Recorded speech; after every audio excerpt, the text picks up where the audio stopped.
아세만 빌드의 아름다운 세상 만들기입니다.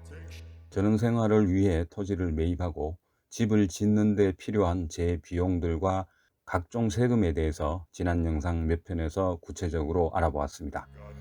가장 중요한 것은 토지를 매입하는 비용과 집을 짓는 비용, 다시 말해서 이 모든 행위는 결국 돈으로 기결이 되고 돈으로 진행할 수밖에 없는 자금의 문제입니다.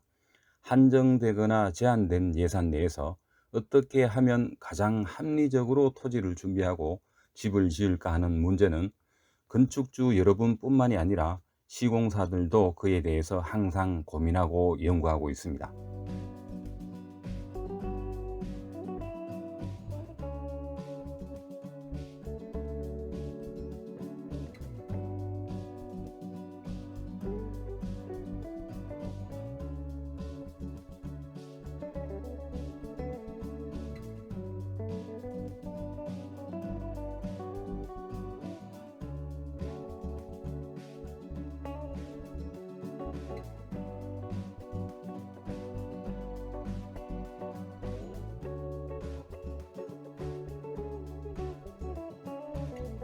오늘은 전원생활을 하는 데 있어서 집 지을 토지를 구하는 방법과 집을 짓는 방법 몇 가지에 대해서 간략히 생각해 보는 시간을 가지겠습니다.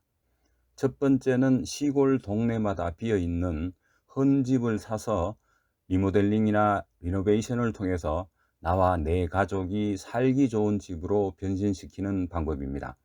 대개 오래된 집은 특정 폐기물인 슬레이트가 있는 경우가 많기 때문에 철거에 대해서도 고려를 해봐야 합니다. 이 슬레이트에 대한 부분은 정부 차원에서 진행되고 있는 특정 폐기물 수거 작업이 각 지자체마다 매년 실시되고 있으므로 사전에 미리 조사하는 것이 좋은 방법입니다. 그리고 이 방법에는 조건이 몇 가지가 따라붙게 됩니다. 첫째는 지목이 대지여야 하고 건축물 대장에 등재된 집이어야 한다는 것인데요. 이것은 재산권 행사를 정상적으로 할 수 있는 서류를 만들기 위함이고, 만약 매도 시에 적정 가격의 집값과 토지값을 받을 수 있는 토대를 만드는 것이기 때문에 반드시 확인해야 하는 사항입니다. 둘째는 뼈대나 골조가 튼튼해야 하고 일정 부분 쓸만해야 한다는 것입니다. 셋째는 실내 바닥에서 천장까지 높이는 최하 2300은 확보되어야 한다는 겁니다.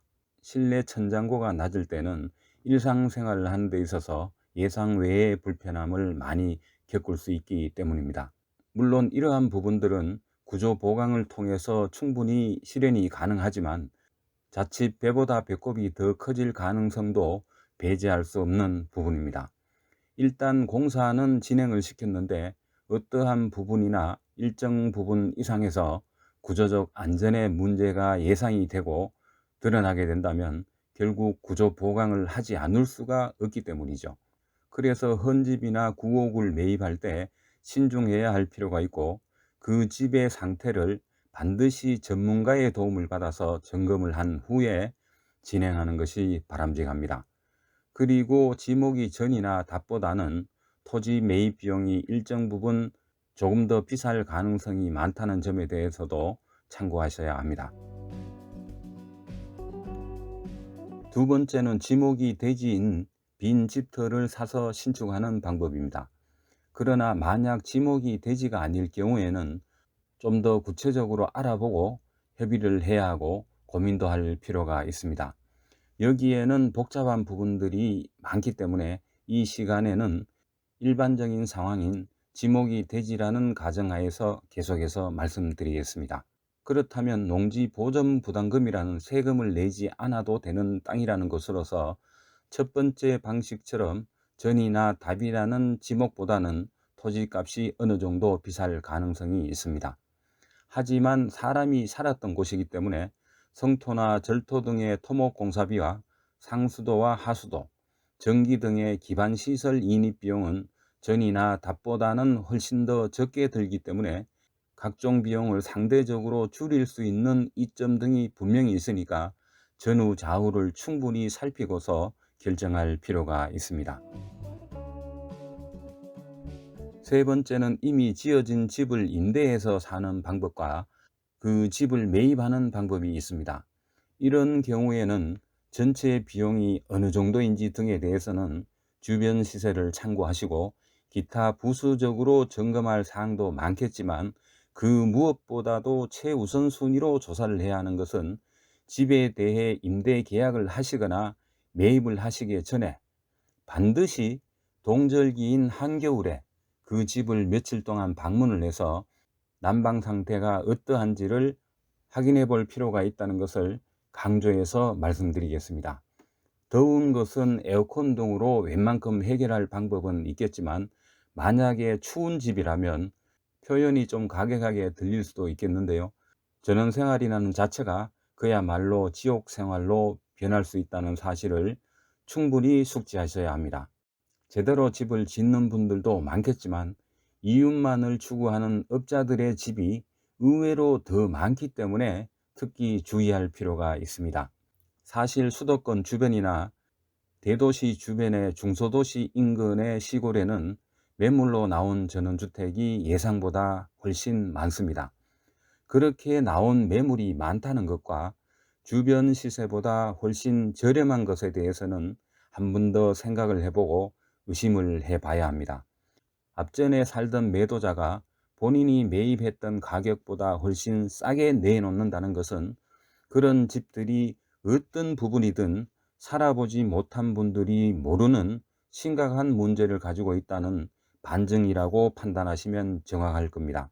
특히 겉은 화려하고 실내는 곳곳에 포인트를 강조했던 집이나 간접 조명 등들이 많은 집들은 더욱 철저히 살피면서 확인할 필요가 있습니다. 물론 앞에서도 말씀드렸다시피 잘 지은 집도 많으니까 전체 집의 가격만 생각하지 마시고 그 집에 대해서 신중하게 생각을 해서 결정을 하시면 낭패를 방지하시거나 좋은 집을 살 수 있다는 점도 동시에 말씀드립니다. 네 번째는 가장 보편적인 방식으로 토지를 매입해서 집을 짓는 방법입니다. 이 방식으로는 여러 가지로 생각해 볼 수가 있겠는데요. 첫째로는 건축주 본인이 주관을 해서 건축가 토목설계 사무소를 통해서 인허가를 취득을 하고 건축시공업체나 건축시공업자를 선정해서 집을 짓는 방식입니다. 대부분 이런 절차를 통해서 집을 짓는 것이 일반적입니다. 다만 전원주택을 전문적으로 짓는 업체와 사전 조율이 없을 경우에 각각의 진행 절차에 따른 재비용과 토목공사비, 건축공사비가 일정 부분 높아질 수 있다는 점도 배제할 수 없다는 상황이 발생할 수도 있습니다. 이 부분에 대해서는 이해가 잘 안 되실지 모르겠지만 조금은 위험하고 일정 부분 선을 넘는 내용이 있기 때문에 자세히 밝히지는 않겠습니다. 둘째로는 위의 방식으로 인허가를 취득한 후에 자재 등에 대해서는 건축주 본인이 발주와 결재를 해서 시공업자를 섭외하고 집을 짓는 반축공사도 고려해 볼 수가 있습니다.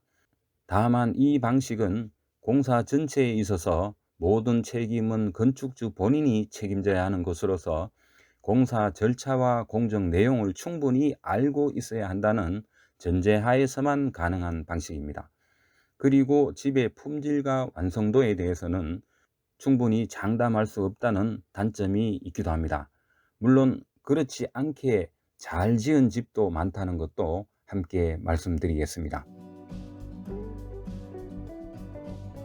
세 번째로는 두 번째 방법을 취하면서 다양하게 건축 경험이 많은 시공자를 현장 소장으로 지정을 해서 진행하는 방식입니다. 이 방식은 현장 소장에게 지출되는 노무비가 예상보다 많이 지출될 수 있다는 단점이 있기는 하지만 건축물의 완성도나 품질은 일정 부분 이상 확보할 수 있다는 장점이 있습니다. 마지막으로 네 번째 방법은 토지를 매입하는 단계부터 설계와 시공을 병행하는 업체를 섭외해서 토목 설계와 건축 설계, 인허가와 건축 시공 등의 절차와 전체 과정을 위임해서 진행하는 방법입니다. 이 방법은 건축주님과 가족 구성원들의 의견을 충분히 수렴하고 반영을 해서 설계를 하고 공사비 또한 상호 간 예산 범위 안에서 협의를 통해서 적정 예산으로 진행할 수 있다는 장점과 함께 건축물의 품질과 완성도가 높아질 수 있다는 장점도 가질 수가 있습니다. 또한 건축주님 본인과 가족의 직간접적인 수고와 그에 따른 재경비 등이 소요되지 않으면서 그 모든 절차와 행위들을 시공업체에서 대행하기 때문에 수많은 진행 과정에 대한 여러 가지 스트레스 등에서도 벗어날 수 있다는 장점도 있습니다. 그리고 견적에 따른 계약서의 내용대로 공사가 진행이 되고 그에 따라 자금을 집행하면 된다는 큰 장점도 있습니다만, 그런 업체를 찾기가 쉽지도 않고 그런 업체가 맞는지에 대해서 구별하기도 쉽지가 않습니다. 이런 부분이 매우 어렵다는 것이 가장 큰 단점이라는 것을 동시에 말씀드리겠습니다. 이상으로 크게 네 가지의 방법으로 집을 짓는 것에 대해 알아보았습니다. 사실 어느 방법이 좋다고 단정지어 말씀드리기는 애매하면서도 어렵습니다. 본인의 시간적 여건이나 자금 사정, 기타 여러 가지 상황과 변수에 따라서 종합적으로 결정해야 하는 것이기 때문에 충분한 시간을 두고서 사전에 미리 다각도로 검토해서 결정하는 것이 바람직할 것이라는 말씀을 드리면서 오늘 영상을 마치겠습니다. 다음 영상에서도 전원주택과 전원생활을 하시는 데 있어서 도움이 되는 정보를 가지고 찾아뵙도록 하겠습니다. 지금까지 아름다운 세상 만들기에 아세만 빌드였습니다. 오늘 내용이 도움이 되셨다면 전체 구독과 좋아요를 눌러주시고 긍정적인 댓글로 응원해 주시면 무척 고맙겠습니다. 오늘도 부족한 영상을 끝까지 봐주신 구독자 여러분, 대단히 감사합니다.